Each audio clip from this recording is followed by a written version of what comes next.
Hi everyone, wherever you are. My name is Akulolin Tasha and I work with Wichahand Uganda. And with me I have two guests, two young people who are guests. One of them is our boss who has money on this side. Another of them is a very brave young girl doing incredible work. They will introduce themselves. And we are at Misty Hotel right now for the Uganda National Conference on Health, Human Rights and Development. Yes, so we're discussing health, human rights and development. And this is a 3-day conference.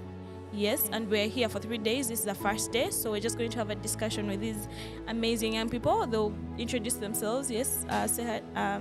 Seth, you can go first. My name is Seth Nimwesiga, and yeah, I'm glad to have you here in the conference, and I'm glad to speak to you about the conference. Okay, thank you, Seth. As you see him, yeah, that's where the money is. Sehad is like the organizer of this conference and the reason as to why we are here. This is the first conference? The first of its kind. Yeah, the first of its kind. And do you hope to have more? Yeah, it's going to be every year? biannual. Biannual, yeah. Nice. So every after 2 years, we'll have. You guys have started on a good pace because it has really been. We are glad, but you guys have made it possible by Thank you so much. You're really a modest partner. And then on my right, my name is Tanga Caroline. Yeah, all the way from Busia district. I'm a community advocate as well as a youth advocate. I work with VIDA, that's Voices for Innovative Development Africa. And I'm glad to be part of the conference. Yeah. Okay. How did you come to the conference? You look like you're humble, like it's your first time to come to Kampala. Is it Not though? really. I've been to Kampala. I've been here before I went back to Busia, in fact. Yeah. Okay. And being humble is my nature when it comes to a new environment. But I'm a bit shouty at times. I remember I saw you in Busia. You had energy. Yeah, I was home. Feel at home. How was the journey? The journey was good. I was called here as a community advocate regarding the conference because it really goes down back the health of the people, the status of the development and the human rights. Okay, thank you so much. You've kind of hinted on some of the things we had to talk about or have to talk about. But I'll start with Seth because, I mean, you guys are our hosts for the event, so I'll start with you. Why exactly the theme and what does this conference mean to the health of young people in general? Yeah, so the theme we chose is a right to health as a vital component of achieving sustainable development goals. Yeah, so as a country, we have an agenda called Agenda 2030, which is essentially the agenda to realize sustainable development goals. These goals are about 17 in number, and health specifically is on just goal 4. But we recognize that a healthy population is a healthy nation and is a wealthy nation. And because our population, according to a UNDP report and so many other researchers, have noted that we have over 75% Ugandans being young people. So yeah, to get healthy and to reach 2030, definitely the young people will get there and we need them healthy. So we organized this conference to essentially talk about what we need to do to be healthy.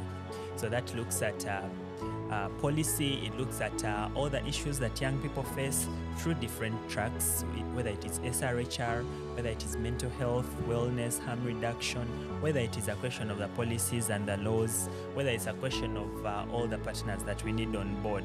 What can we do in our different spaces? What can we do in whatever capacity that we can? How can we empower young people to champion the right to health, starting with themselves, but also with those around them in their communities because they know best the issues that affect them.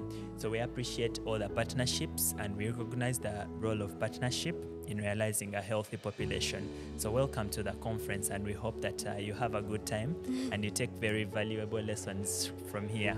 Yeah, and it's really a great place to learn. I think we've seen so many different partners and different people, key players, different government people at the conference, which is really a good thing because some of us have so many questions that we want to ask those people.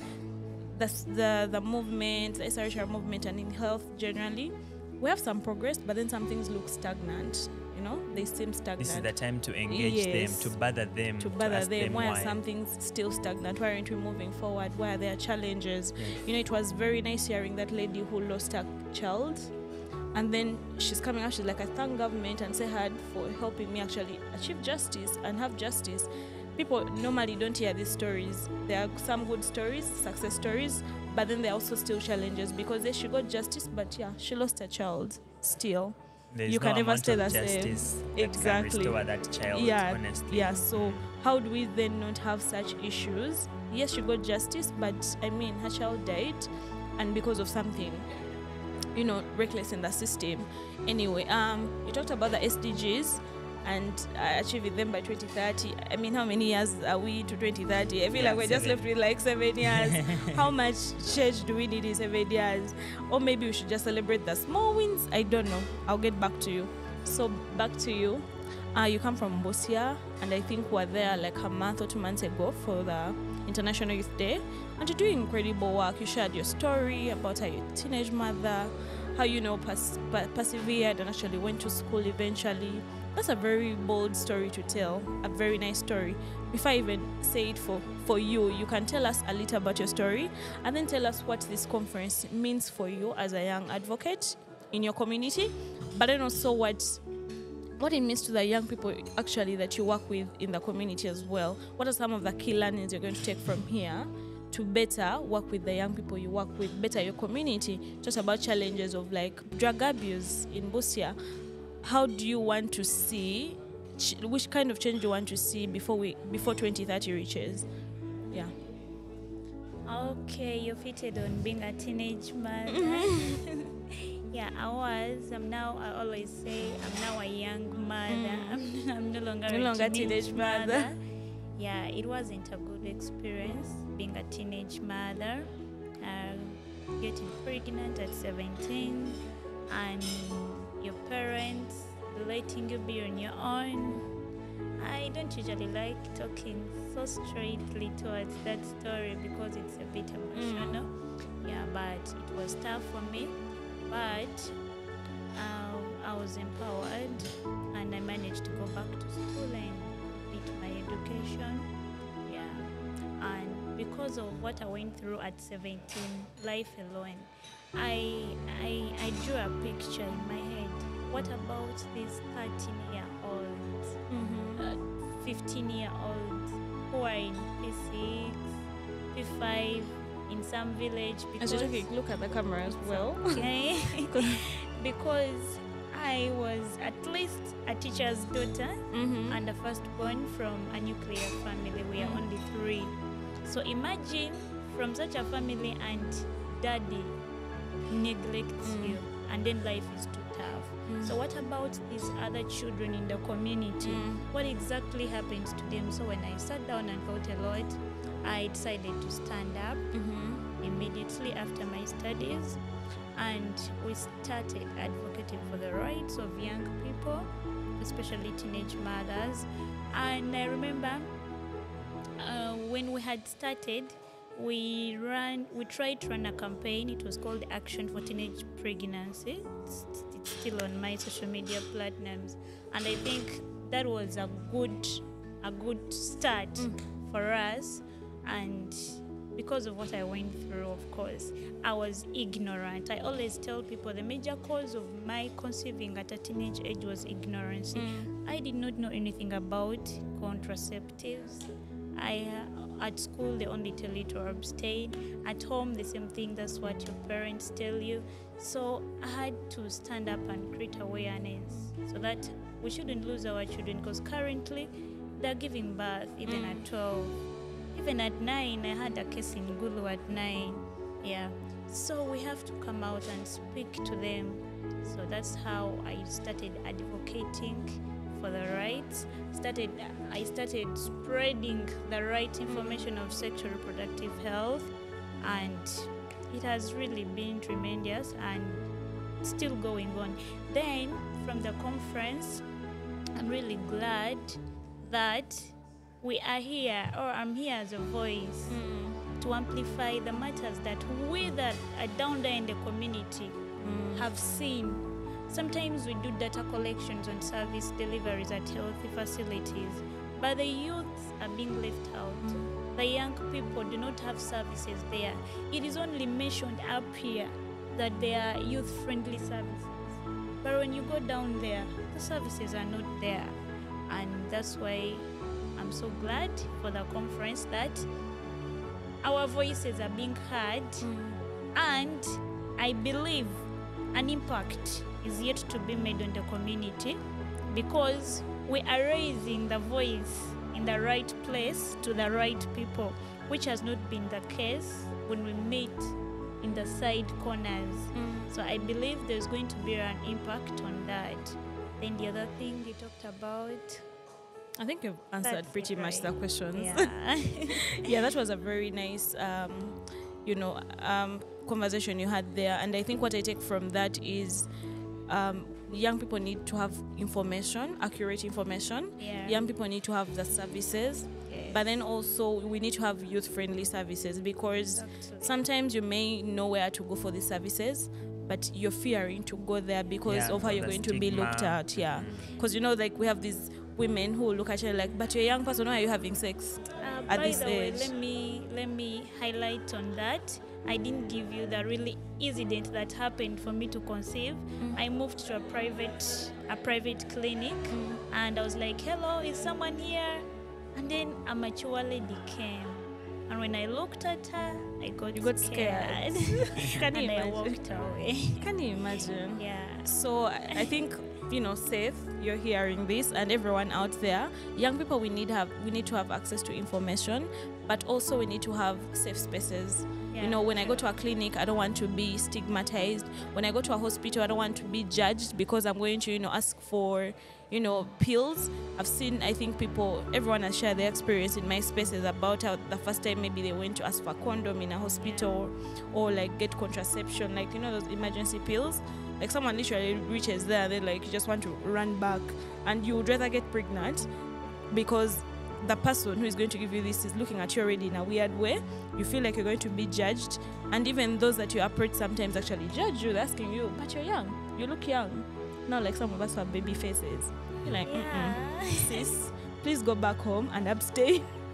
Abstinence is really important, but we have to face the reality. We're young people who want to explore, we want to have all these feelings coming up, and sometimes it just happens. But then in the moment when it's happening, have the right information, have places you can go to, like get these places where you can go and get these services. And when we go to these service centers, please, health workers, be receptive of us, give us a voice, give us a comfortable space so that we can be able to talk to you and tell you what we want at the end of the day. So that's what I take from your conversation. Basically, having access, to services and information is very, very important to any person, because if you're informed, you're going to make better choices for yourself.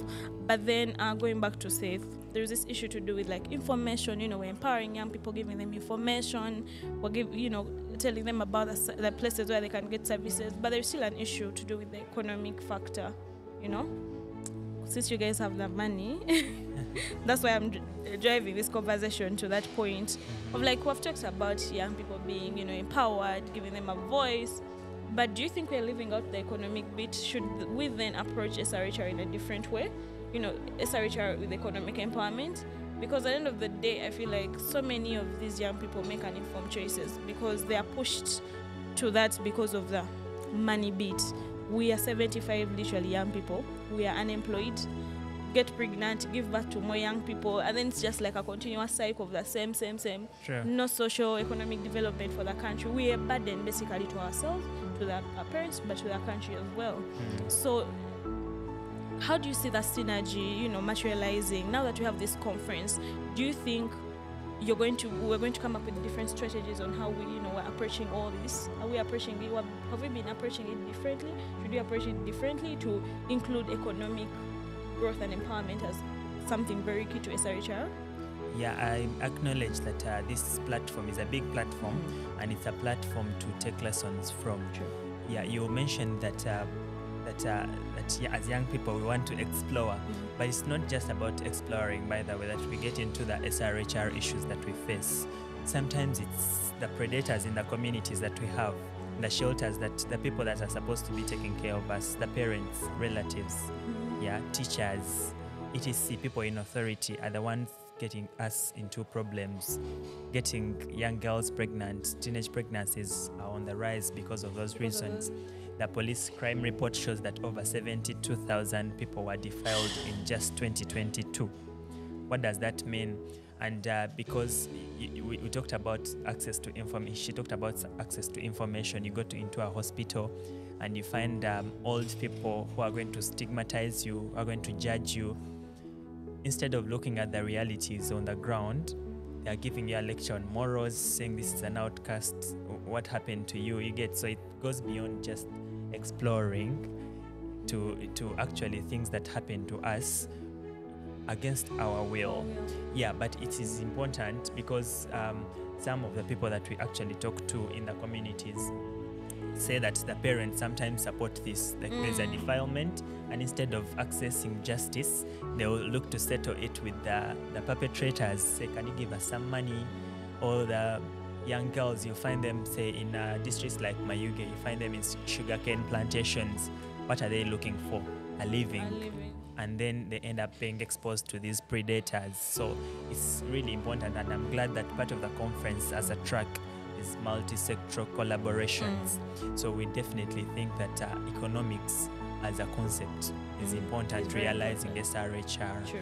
Because an empowered person, if I want to access safe abortion, you see, we advocate every day, but who are we advocating for? The people that are being judged, the people that are looking for free services. But if the president's daughter woke up this day, God forbid, and say they are pregnant from, say, a pregnancy of a rebel, they will not even need to come to us, say, Reproductive Health Uganda or Reach a Hand Uganda to get information. They'll use their money to go and get a service, and no one will ask them a thing. They don't want to know about the law, etc., the restrictive environment that we live in. So definitely, when we are empowered, we can make decisions. We don't even need to make noise to government. So we call upon them, government, to actually notice that people are poor down there. It's not always, we don't have ACs in the villages, such beautiful boardrooms. Yes, we need the money to be able to have sustainable development. Yeah, thank you. Yeah. It's very important. You know, money is very important, and I don't know if we've just been avoiding it, or we're just thinking let's leave it for a certain department to handle, and then we just stick to SRHR. But I think this conference and having the pre-conference yesterday has brought up that realization of like we need to work together. You know, private sector needs to work together, because private sector, most of the people there are young people, you know. But how are we coming together to be able to address this? SRHR shouldn't be looked at as just something on its own. It encompasses so many things. So, yes. I am very glad that part of the conference is a fundraising dinner. Because you know that the SRHR programming that we do largely is supported by projects. These projects have lifelines, they have timelines, they end. So what happens after the project? Yes. What happens after the people you've talked to? Now you can't facilitate them anymore.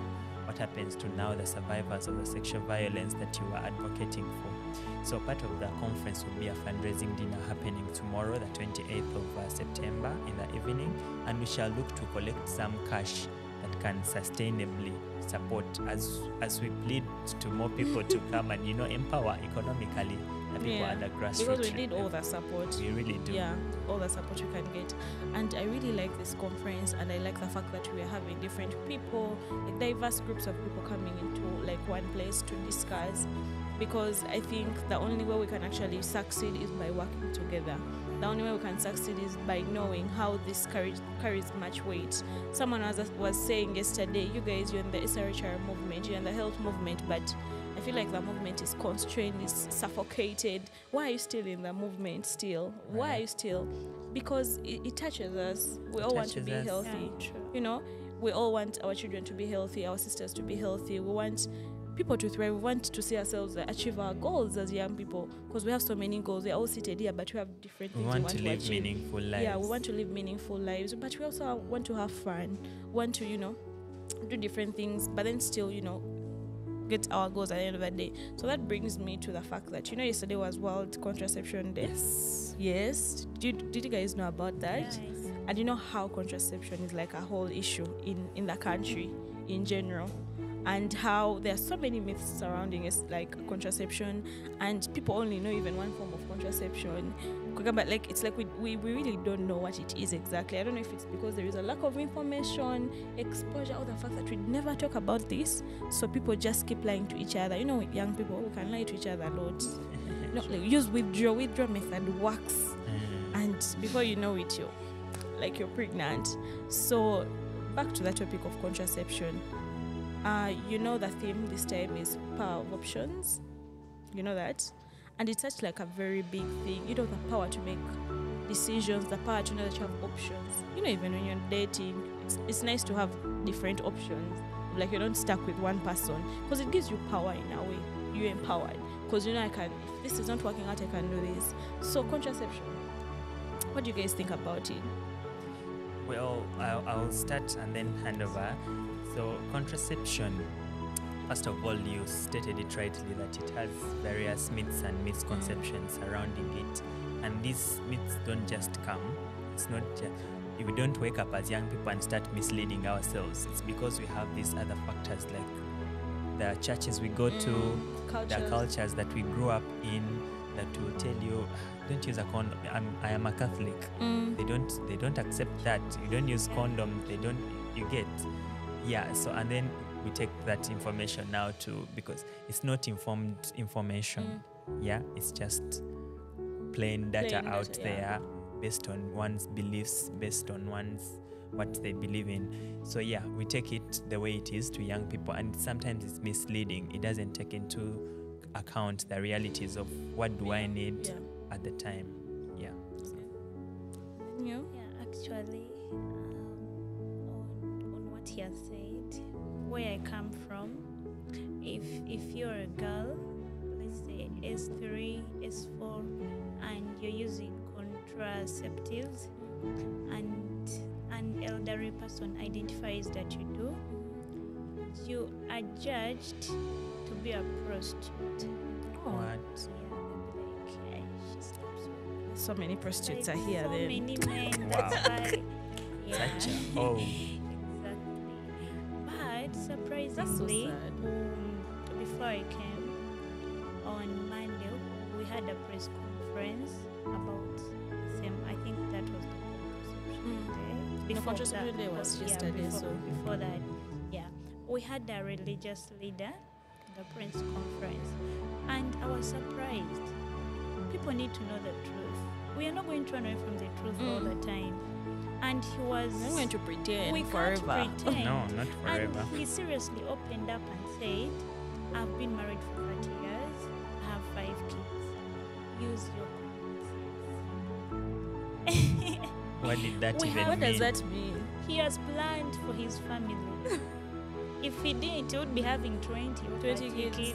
Family planning. Exactly. Or maybe he thinks since it's like married, some people think when you're married, it's okay to use family planning. Have you noticed? Yeah. Like the moment someone is married, family comes on the table. Very well. No. But before marriage, no. Yeah, but he openly went forward and said they hold youth conferences and advise the girls and the boys who really feel they cannot abstain, because we are running away from the truth all the time, and it's damaging our reputations. Sure. It's affecting the youths negatively, and some futures are being destroyed down there. Sure. Yeah, exactly. So to me, I believe it's the way to go. Yeah, and we should really preach the gospel. Yeah. We should preach the gospel. Abstinence is key. Yeah. We shouldn't run away from it, because it's also a form of contraception. Having an option to know, I don't want to have sex now. I feel like it's an option. But it's also part of SRHR. Yeah, it's also part of to SRHR. choose when and how to have a child. But then you just limiting me to just one option. It doesn't make sense. Because you're not going to be there when I'm having all these feelings. I'm going to this guy. I want to you're not going to be there. And young people actually having sex, honestly. And we should believe in ourselves. Let's stop being controlled. Young people should stop being controlled by what people say or what people believe in. I feel like It's they your should life. just trust At the end us. of the day, Yeah. the results affect you personally. Yeah, so they should learn to believe in themselves. Yeah, people should Yeah, trust us. because- Besides believing in us, like sometimes you believe in yourself, but you don't trust it. You know, I think Sehad, I'm in the Sehad. I don't know why I keep calling you Sehad, but say, I think you've been in those spaces whereby, young people, who have been given a voice, who have been given representation, but it's like people don't trust you enough to say some things. People don't trust you enough to be in some spaces. You get, we are not trusted enough. It's like I'm just putting you in this space just to show that okay, there is young people, a young person representing, but I will not trust you enough to like make a keynote Yeah, or we say have not something. yet meaningfully engaged young Yes, people. we are not yeah. meaningfully engaging them. And what does that mean? That's why young people just come, attend things, there is money and leave. Like, I'm just going to come for this conference, be given per diem, then I'll leave. I will not take this person, or I will not take this to my heart to feel like I need to even talk about it with my colleagues or to do anything about it. Because at the end of the day, I know you're bringing me this space I know you don't want to leave that place. You don't want me to take And that we place should be where moving you are. on from that, honestly. Yeah. We need to be trusted as young people. So anyway, let's not get so emotional. Really? But this brings me to like that almost coming to an end of our podcast session here today. Yeah. So I just want to ask you random questions. Don't overthink it. Like there are condoms that have different flavors and colors. Apparently. Yeah. So, which color or which flavor would you think you'd like? Chocolate. What? Do you have, chocolate? do you have vanilla? Oh my god, vanilla? No. Vanilla. Well, I need SRHR Why? information. Why vanilla? Really? Why vanilla? Eh? Why? I love vanilla as a So flavor. you'd want it to be the flavor of the condom? Oh wow. And you? Chocolate. You guys are so basic. Anyway, then the other question is, it's also random. Okay. So when I say a word, you just tell me what comes to your head first. Sex. Penetration. Oh my god.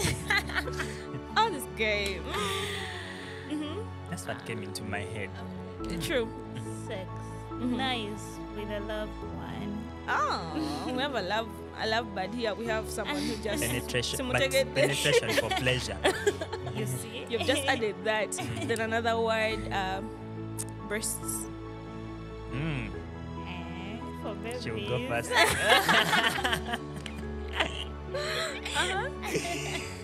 Well, Tell us the truth, the honest truth. I am on the spotlight, but I think that's one of God's best creations.